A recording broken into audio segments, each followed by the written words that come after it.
Thank you for the like. Thank you. Um, I'll wait for some people to come in, but today we're in the book of Joshua and we're going to be doing chapters 10 to 14. So that's what we're going to be reading today. If the live gets interrupted, I will be back. Hopefully I can just get through the reading, but again, if not, I will be back to continue the reading. um, so basically, I go live reading the Bible 3 times a week, and I really just do this to get you into your Bible and to encourage you to build a relationship with God. Now, I'm very new to the faith. I've been walking with Christ for 2 years now. So I really just do this for people that are new like me starting out and want to know God more, want to build a relationship. And I'm also doing this for myself to set a solid foundation with God, to set a solid foundation in the Word, and to actually start to apply these things in my life.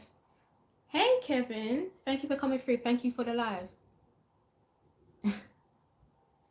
I actually want to do these things to start to apply it to my life. So that is the reason why I do this. Hi Zach, thank you for coming through. So I just want to say, the last reading I did, I don't know if you guys noticed, my energy was like a little bit off because I wasn't really well, right? But I pushed through it. I pushed through it because I really wanted to speak the word and speak the word of God, right?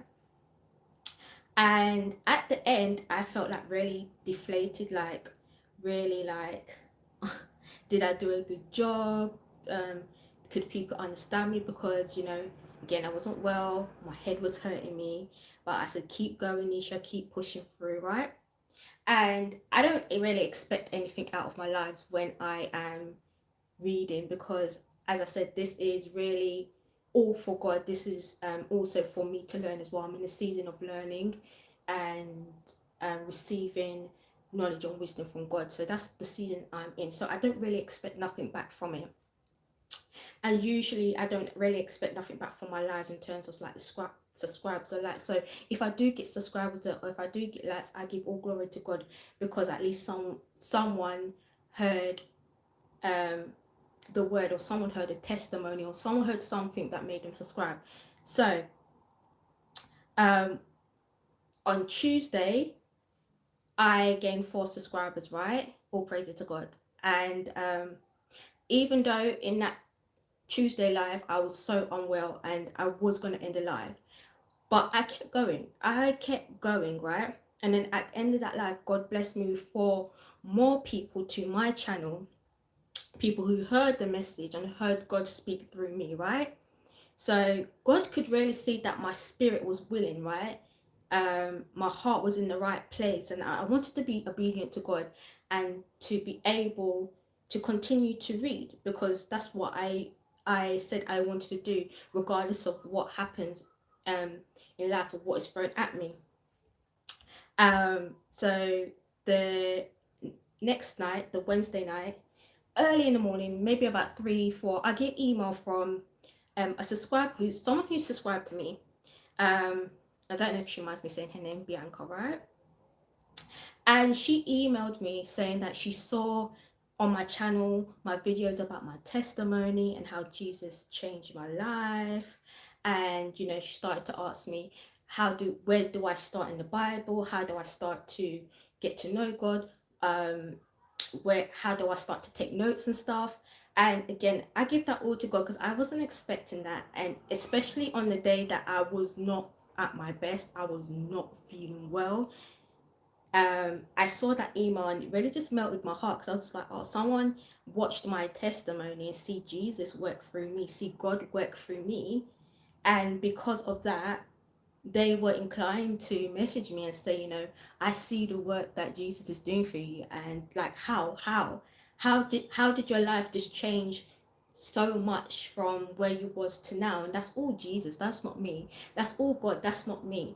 I could never do this on my own. As I said multiple times, I've really tried and tried, but it never worked out. So I give that all to God. And just me being faithful in that life, just me doing and reading wholeheartedly, right? Just me wanting to be obedient and to be obedient and to do the work of God. Um, God did that for me. He sent me someone that saw my testimony. He gave me subscribers just because I read the word.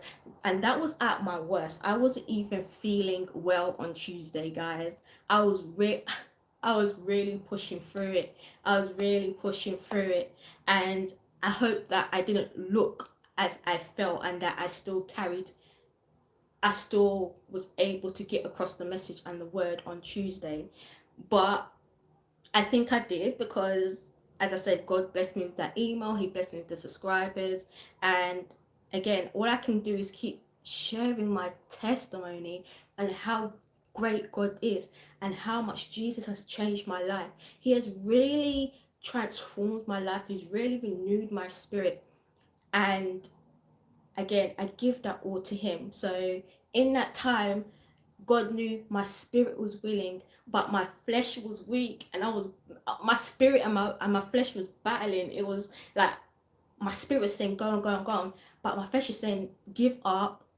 You're not well. Go and rest. But no, I wanted to sit on here and read, and that was the main purpose of why I'm doing this, right? To carry on speaking the word no matter what challenges come my way. So all praises to him.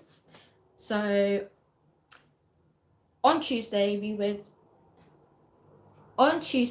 read chapters Joshua 1 to 9, right?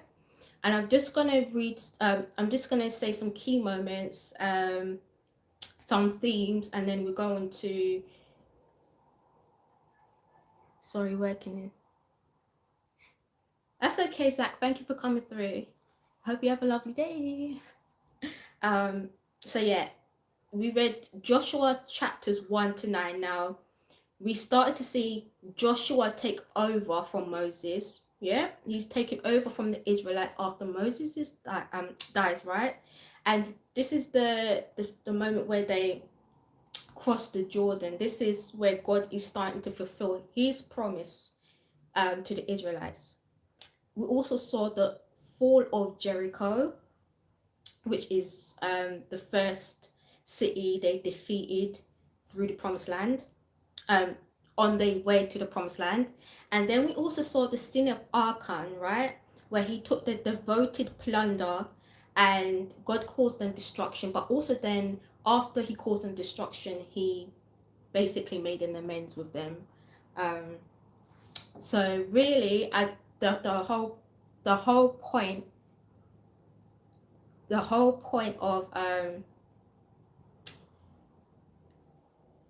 of chapters 1 to 9 is to really follow God's instructions, right? And have courage, because anything is possible with God. Just like me on Tuesday, anything is possible with God. The themes that I picked out for those chapters 1 to 9 was mercy, right? That's the big thing that stood out for me. Hi, Nick. How are you? Mercy. And God, how faithful God is in contrast to unfaithful the Israelites was, right? But God still showed them mercy and grace even though they did not deserve it, right?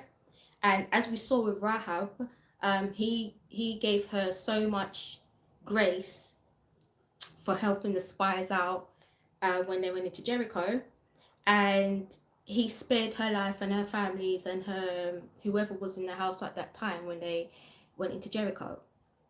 So we can just see how much grace God gives to those if you just have faith. We also saw leadership and God's divine power, right? Um, and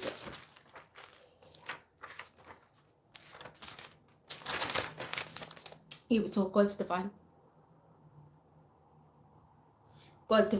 divine power. So now we're in the book of Joshua 10 to 14. And the themes that I've picked out is obedience, patience, faithfulness, divine sovereignty. I put repentance in question marks. There's a reason why. And then the main focus of this reading 10 to 14 is obedient, right? Being obedient. That's the focus of the chapters 10 to 14. So we can see that Joshua is being faithful to God, right? Carrying out God's mission. We're starting to see that and his word. And really, Joshua is setting a standard of what it is to follow God's instructions wholeheartedly. He is setting the standards of what it is to be submissive and obedient to God, right? And we should be doing the same thing, being a reflection of Christ, and we should be bearing good fruits and setting a good example of obeying God as children of God. And that's what we should be doing. We should also be fruitful and leading people back to the kingdom, right? That's what we should be doing. Our lives should be reflecting what we say. So let's get into the reading. But before I start, I just really want to thank God for really pushing me through and keeping me accountable and keeping me going, reading through these lives, right? Even if I feel sometimes I'm not doing good, but I'm learning. I'm learning, guys. I'm learning. So this is chapter 10. Thank you, Kevin, for answering. This is chapter 10. Now Adoni-Sedek, king of Jerusalem Salam, heard that Joshua had taken Ai and totally destroyed it, doing to Ai and its king as he had done to Jericho and its king, and that the people of Gibeon had made a treaty of peace with Israel and had become their allies. He and his people were very much alarmed at this because Gibeon was an important city, like one of the royal cities. It was larger than Ai, and all its men were good fighters. So Adoni-Sedek, king of Jerusalem, appealed to Hoham, king of Hebron, Piram, king of Jarmuth, Japhah, king of Lachish, and Dibah, king of Eglon. Come up and help me attack Gibeon, he said, because it has made peace with Joshua and the Israelites. Then the 5 kings of the Amorites, the king of Jerusalem, Hebron, Jarmuth, Lachish, and Eglon, joined forces. They moved up with all their troops and took up positions against Gibeon and attacked it. The Gibeonites then sent word to Joshua in the camp at Gilgal, "Do not abandon your servants. Come up to us quickly and save us. Help us, because all the Amorite kings from the hill country have joined forces against us." So Joshua marched up from Gilgal with his entire army, including the best fighting men. The Lord said to Joshua, "Do not be afraid of them. I have given them into your hands. Not one of them will be able to withstand you." After all night march from Gilgal, Joshua took them by surprise. The Lord threw them into confusion before Israel. So Joshua and the Israelites defeated them completely at Gibeon. Israel pursued them along the road going up to Beth Horon and cut them down all the way to Azkar and Makkedah. As they fled before Israel on the road down from Beth Horon to Azkar, the Lord hurled large hailstones down on them, and more of them died from the hail than were killed by the sword of the Israelites. On the day the Lord gave the Amorites over to Israel, Joshua said to the Lord in the presence of Israel, "Sun, stand over Gibeon, and dew moon, stand over the valley of Ajalon." So the sun stood still and the moon stopped till the nations avenge itself on its enemies. As it is written in the book of Joshua, the sun stopped in the middle of the sky and delayed going down about a full day. There has never been a day like it before since. A day when the Lord listened to a human being. Surely the Lord was fighting for Israel. Then Joshua returned with all Israel to the camp at Gilgal. Now the 5 kings had fled and hidden in a cave at Makkedah. When Joshua was told that the 5 kings had been found hidden in a cave at Makkedah, he said, "Roll large rocks up to the mouth of the cave and post some men there to guard it, but don't stop. Pursue your enemies. Attack them from the rear and don't let them reach their cities, for the Lord your God has given them into your hands." So Joshua and the Israelites defeated them completely, but a few survivors managed to reach their fortified cities. The whole army then returned safely to Joshua in the camp at Makkedah, and no one uttered a word against the Israelites. Joshua said, "Open the mouth of the cave and bring those 5 kings out to me." So they brought the 5 kings out of the cave, the kings of Jerusalem, Hebron, Jarmuth, Lachish, and Eglon. When they had brought these kings to Joshua, he summoned all the men of Israel and said to the army commanders and who had come with him, "Come here and put your feet on the necks of these kings." So they came forward and placed their feet on their necks. So let me just get into the ESV, right? So it says here, right? In the ancient Near East, victors would often put their feet on the necks of defeated foes, symbolizing supremacy.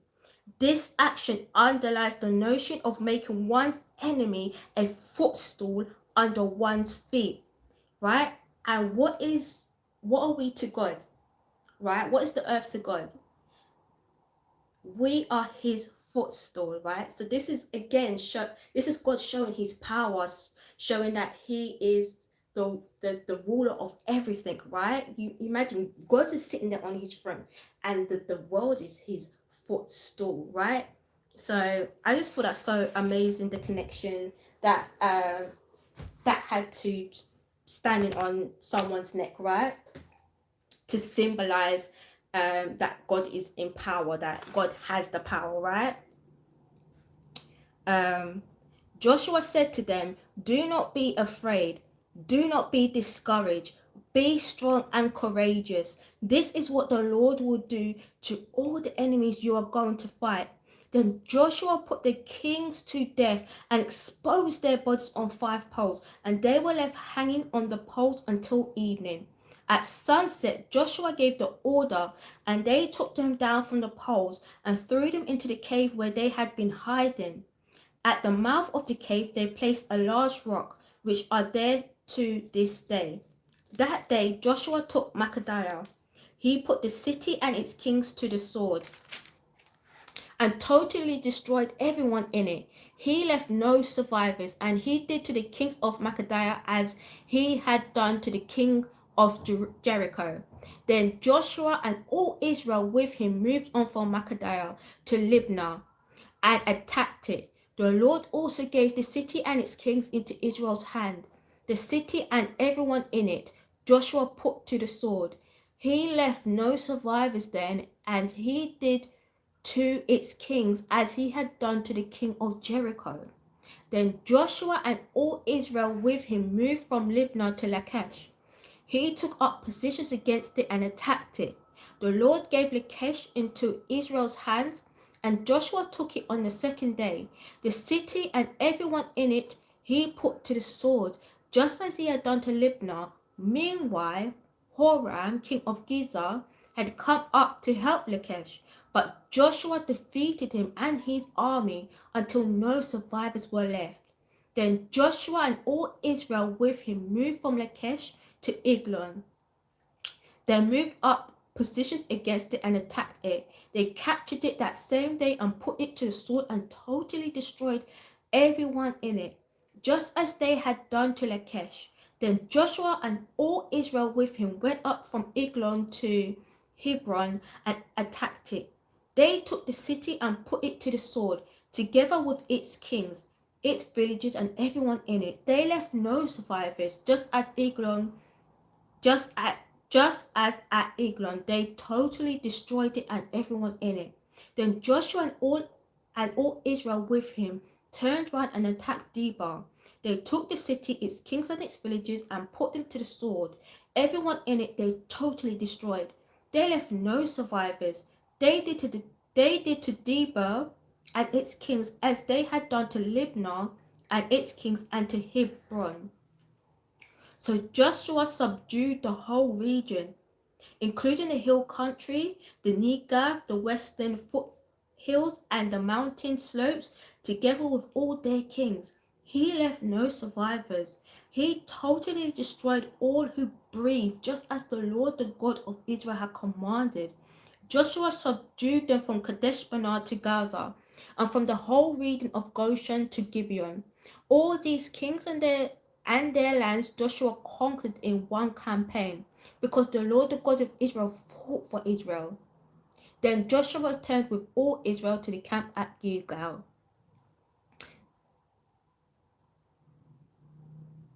Chapter 11. When Jabin, king of Hazor, heard of this, he sent word to Jobab, king of Madon, to the kings of Shimron and Aksaph, and to the northern king who were in the mountains in the Arabah, south of Kinnereth. Hi, Divinely, thank you. In the western foothills and in the Naphoth Dor on the west, to the Canaanites in the east and west, to the Amorites, Hittites, Perizzites, and Jebusites in the hill countries, and to the Hivites below Hermon in the region of Mizpah. They came out with all their troops and a large number of horses and chariots, a huge army as numerous as the sand on the shore. All these kings joined forces and made camp together at the waters of Merom to fight against Israel. The Lord said to Joshua, "Do not be afraid of them, because by this time tomorrow I will hand all of them slain over to Israel. You are to hamstring their horses and burn their chariots." So Joshua and his whole army came against them suddenly at the waters of Merom and attacked them, and the Lord gave them into the hand of Israel. They defeated them and pursued them all the way to Greater Sidon, to Mereshoth Mam, and the valley of Mizpah on the east, until no survivors were left. Joshua did to them as the Lord had directed. He hamstrung their horses and burned their chariots. At that time, Joshua turned back and captured Hazor and put its king to the sword. Hazor had been the head of all these kingdoms. Everyone in it they put to the sword. They totally destroyed them, no, not sparing anyone that breathed, and he burned Hazor himself. Joshua took all these royal cities and their kings and put them to the sword. He totally destroyed them as Moses, the servant of the Lord, had commanded. Yet Israel did not burn any of the cities built on their mold, except Hazor, which Joshua burned. The Israelites carried off for themselves all the plunder and livestock of these cities, but all the people they put to the sword until they completely destroyed them, not sparing anyone that breathed. So the Lord commanded his servant Moses. So Moses commanded Joshua, and Joshua did it. He left nothing undone of all that the Lord commanded Moses. Again, this is remember the thing, being obedient to God, right? Again, this is showing how Joshua is being so obedient to God, following God's instruction. He's really setting the bar high. Like when I first read this, I was like, "Go, Joshua!" Like you show these people that what it is like to be bold and courageous, what it's like to stand for something, what it's like to um be obedient to God. I was just so rooting for Joshua. So Joshua took this entire land, the hill country, all the Negev, the whole region of Goshen, the western foothills, the Arabah, and the mountains of Israel with their foothills from Mount Halak, which rises towards Seir, to Baal Gad in the valley of Lebanon below Mount Hermon. He captured all their kings and put them to death. Joshua waged war against all these kings for a long time, except for the Hivites living in Gibeon. Not one city made a treaty of peace with the Israelites, who took them all in battle. For it was the Lord himself who hardened their hearts to wage war against Israel, so that he might destroy them totally, exterminating them without mercy, as the Lord had commanded Moses. At that time, Joshua went and destroyed the Anakites from the hill countries, from Hebron, Debir, and Anam, from all the hill countries of Judah, and from all the hill countries of Israel. Joshua totally destroyed them and their towns. No Anakites were left in Israel territory. Only in Gaza, Gath, and Ashdod did any survive. So Joshua took the entire land, just as the Lord had directed Moses, and he gave it as an inheritance to Israel according to their tribal divisions. Then the land had rest from war. So as you can see, that not a single city made peace except Gibeon, and even then Gibeon making peace, the Israelites didn't even consult God, right? The Israelites didn't even consult God in making this treaty with Gibeon. So I mean, again, that's showing you how merciful God is, that he spared Gibeon, even for lying as well about how far they were from the Israelites at the time.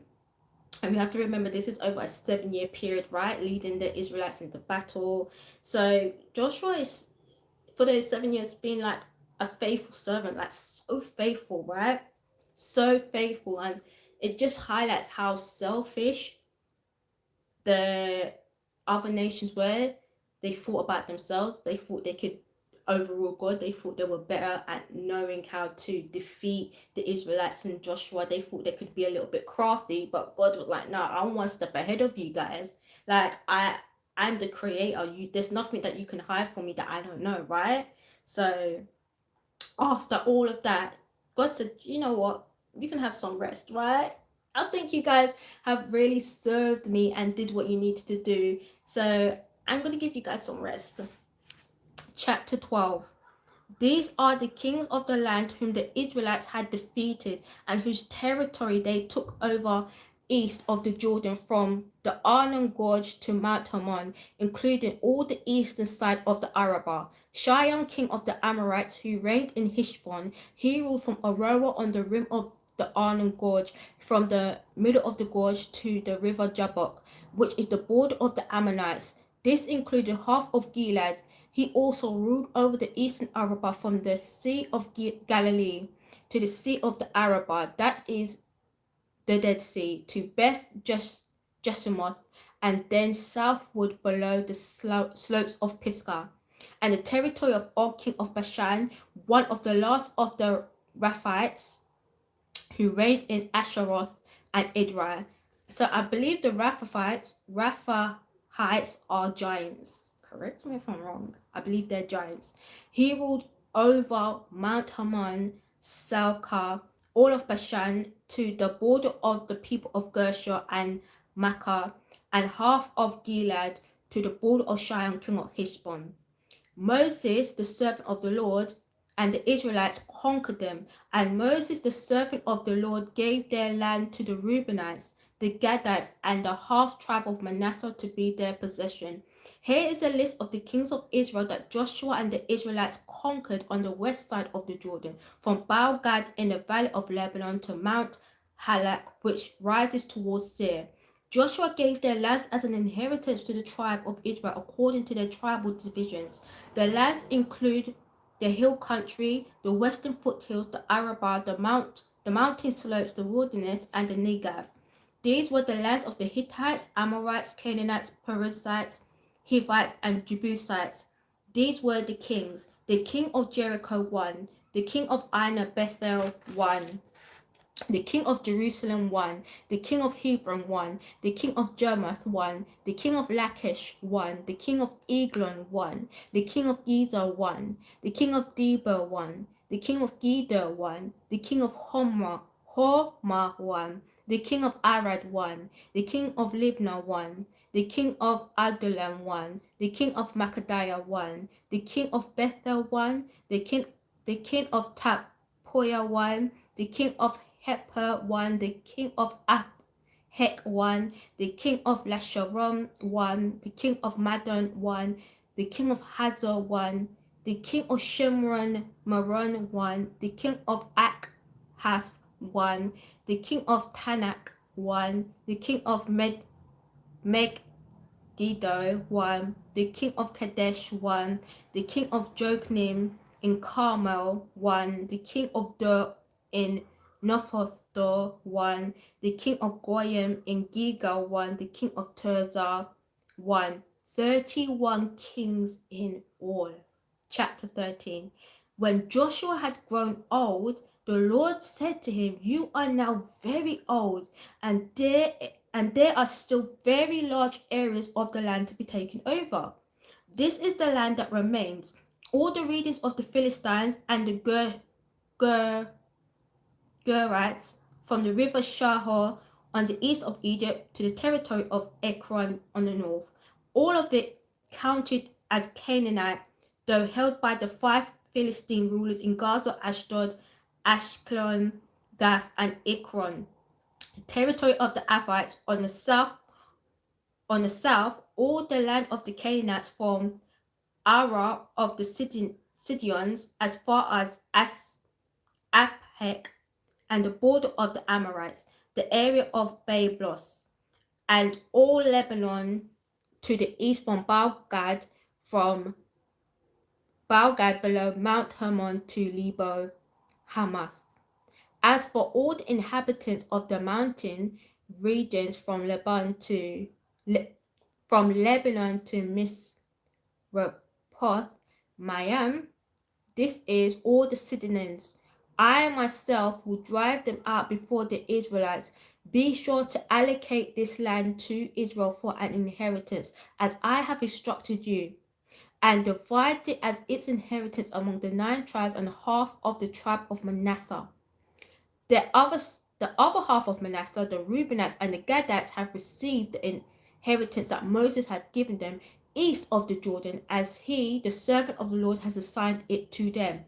It extended from Aroer on the rim of Arnon Gorge and from the town in the middle of the gorge, and included the whole plateau of Medeba as far as Dibon, and all the cities of Shihon, king of the Amorites, who ruled in Heshbon, out to the border of the Ammonites. It also included Gilead, the territory of the people of Gershon and Makkah, all of Mount Hermon, and all Bashan as far as Salcah, that is the whole kingdom of Og in Bashan, and who had reigned in Asheroth, and Edrei, who was the last of the Rephites. Moses had defeated them and taken over their land, but the Israelites did not drive out the people of Gershon and Makkah, so they continued to live among the Israelites to this day. But the tribe of Levi he gave no inheritance, since the food offerings presented to the Lord, the God of Israel, are their inheritance as he promised them. This is what Moses has given to the tribe of Reuben according to its clans. The territory from Aroer on the rim of Arnon Gorge, and from the town in the middle of Gorge and the whole plateau past Medeba to Heshbon and all its towns on the plateau, including Dibon, Bamothbal, Beth-Baal Meon, Jahaz, Kedemoth, Methhahath, Kirahathem,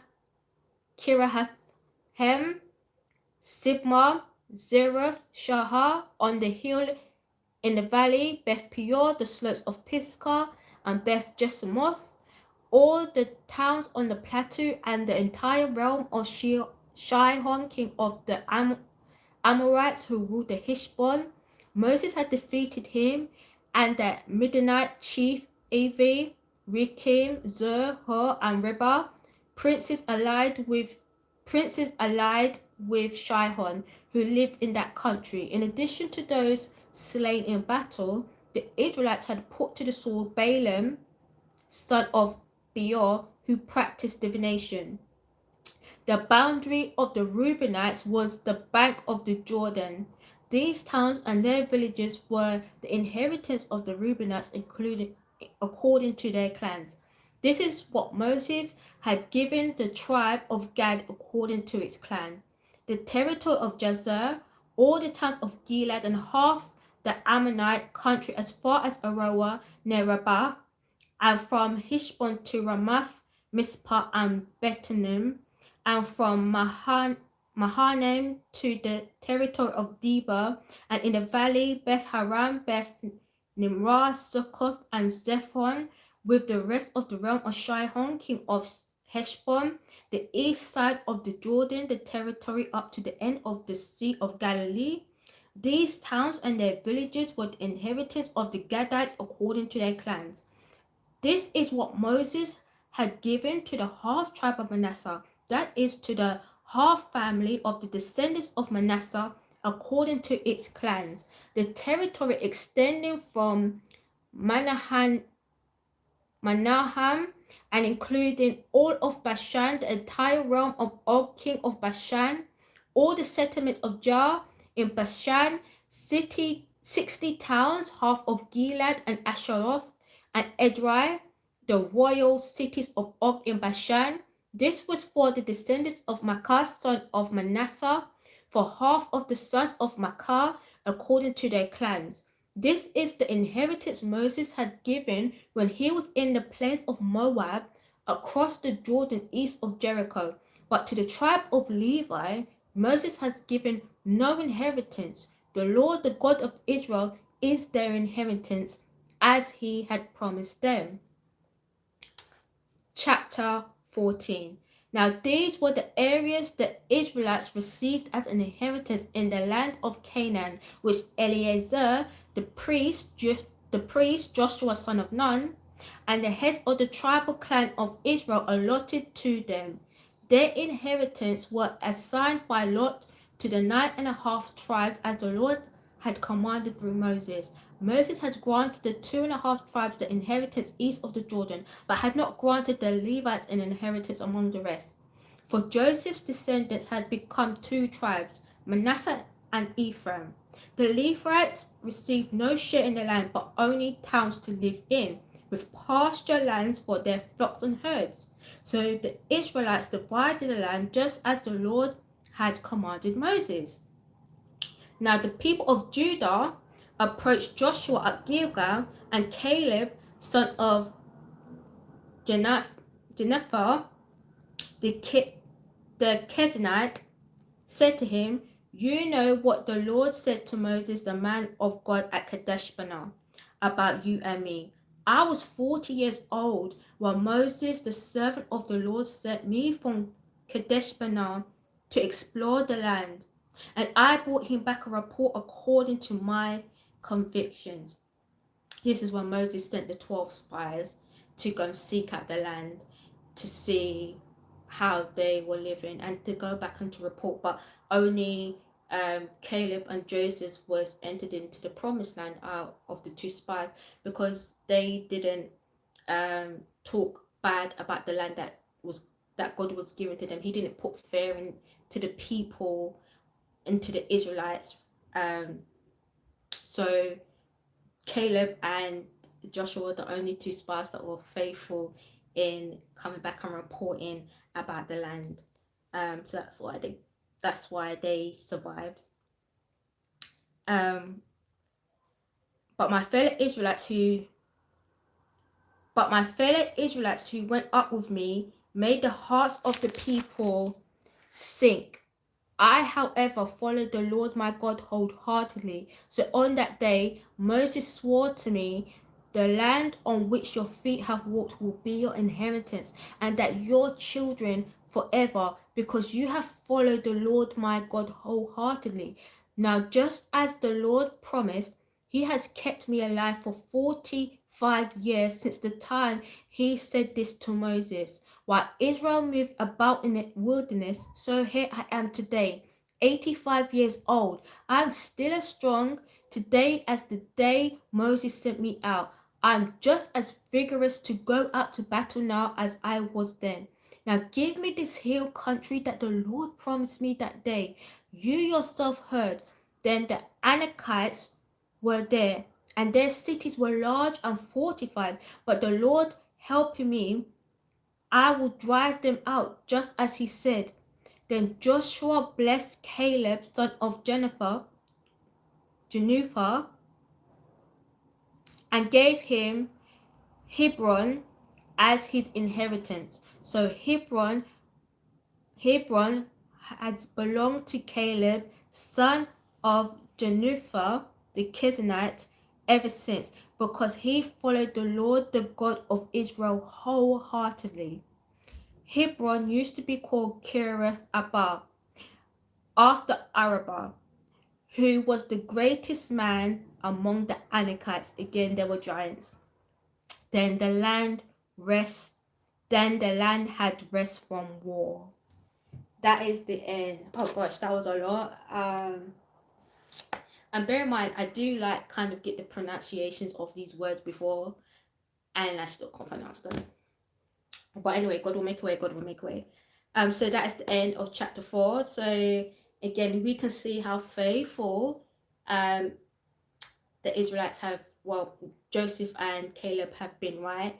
At 85 years old, still going to war, still fighting for God, still, being faithful to God in all these years, and God's delivering his promise as he did to Moses, right? He's keeping his covenant with Abraham. So that was the focus of the theme of these chapters, was obedience, and we can see how obedient Joshua was. We can see how he listened to God's instructions. He submitted, no buts or ifs or whys. He just did it. He just did it because he had that much faith in God. He was wholeheartedly on this mission for God. He was wholeheartedly fighting for God and fighting for Israel, right? So just keep that in mind when you wake up every day, right? That God shows his mercy and he's faithful, right? So just be obedient. Keep fighting for him. Keep spreading the word. Keep spreading the gospel, right? Just keep showing up for God, because he will show up for you. So that is the end, guys. That's the end. I just want to thank God and give him all the praises for actually getting me through the chapters and actually guiding me and navigating me through my walk with Christ. I will be back on Saturday. Hazy, thank you for coming through. Maybe you was there all that time and you was listening, but thank you. I will be back on Saturday. Thank you for the likes. Thank you for reading. That's okay. Thank you, Kevin, for being here. Thank you for the likes. Thank you for those who watched. I really appreciate it. And I'll see you guys on Saturday. Bye.